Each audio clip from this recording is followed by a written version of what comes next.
দেশবাসী, সকলকে পবিত্র ঈদুল ফিতরের শুভেচ্ছা। ঈদ মোবারক।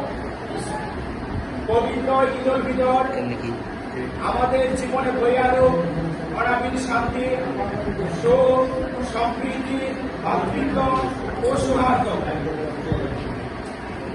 প্রতি বছর পবিত্র ঈদুল ফিতর আমাদের জীবনে আসেন।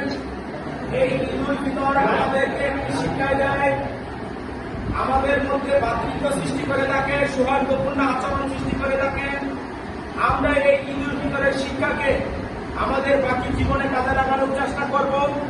সব সময় যাতে আমরা ভেদাভেদ ভুলে মসজিদের সাথে দল মত নির্বিশেষে সকলে একত্রে কাঁধে কাঁধ মিলিয়ে এই সমাজের উন্নয়ন যাতে আমরা করতে পারি, মসজিদ এবং মাদ্রাসার উন্নয়ন যাতে আমরা করতে পারি।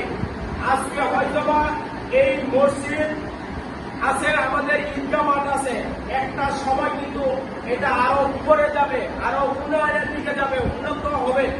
আমরা কেউ যাতে মনোবল নষ্ট না হয়, মসজিদ এবং মাদ্রাসার সাথে সবাই যাতে একটা নিবিড় মনোবন্ধন সৃষ্টি করি, এই বলে আমি সকলকে ঈদের শুভেচ্ছা জানিয়ে আমাদের সকলকে ঈদুল ফিতরের শিক্ষা জাতীয় জীবনে কাজে লাগিয়ে আমাদের সুন্দর জীবন যাতে করতে পারি সেজন্য ধন্যবাদ জানাই।